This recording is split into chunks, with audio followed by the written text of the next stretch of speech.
গণ-অভ্যুত্থানকারীদের সুরক্ষায় সরকার জুলাই সনদের নীতিতেই আছে, এমন মন্তব্য করলেন স্বরাষ্ট্রমন্ত্রী। পুলিশ বিচার নিয়ে বিতর্ক প্রসঙ্গে সচিবালয়ে সালাউদ্দিন আহমেদ বলেন, পুলিশ বিচার নিয়ে এলজিআরডি মন্ত্রী কি বলেছে এ নিয়ে আমি জানি না, আমি এমন কিছু বলিনি। জুলাই ছাত্র গণ-অভ্যুত্থানে যারা নেতৃত্ব দিয়েছে তাদের সুরক্ষা দেওয়ার অধ্যাদেশ হয়েছে। জুলাই সনদেও এ বিষয়ে সম্মিলিত সিদ্ধান্ত হয়েছে, সেই নীতিতেই আছে সরকার।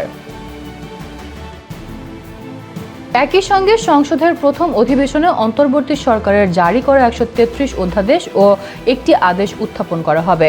এর মধ্যে কোনটা গৃহীত হবে, কোনটা সংশোধন হবে বা কোনটা বাতিল হবে তা সংসদে নির্ধারিত হবে বলে জানান স্বরাষ্ট্রমন্ত্রী। অন্তর্বর্তী সরকারের সময় আইন শৃঙ্খলার রক্ষায় সেনাবাহিনী মাঠে ছিল, এখন তাদের মাঠে রাখার দরকার হবে কিনা এমন প্রশ্নের জবাবে মন্ত্রী জানান, আইন শৃঙ্খলার অবস্থা বিবেচনা করে সরকারের উচ্চ পর্যায়ে আলোচনা করে ঠিক করা হবে।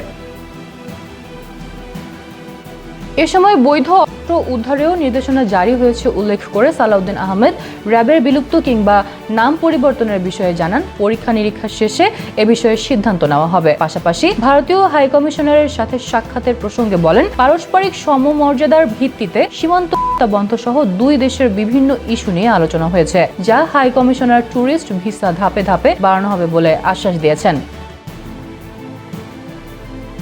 এছাড়া ফায়ার সার্ভিস ও সিভিল ডিফেন্সের আধুনিকায়ন নিয়ে মন্ত্রী বলেন, আন্তর্জাতিক বিমানবন্দরের সাম্প্রতিক দুর্ঘটনার পর সেখানে নিরাপত্তা ব্যবস্থা আরও জোরদার করার কথা ভাবছে সরকার। প্রতিটি উপজেলায় ফায়ার সার্ভিসের অফিস নিশ্চিত করা হবে। এই দফতরে স্বচ্ছতার সাথে নতুন জনবল নিয়োগের ঘোষণাও দেন তিনি, যেখানে অতীতের দুর্নীতির চিহ্ন মুছে ফেলার অঙ্গীকার করা হয়।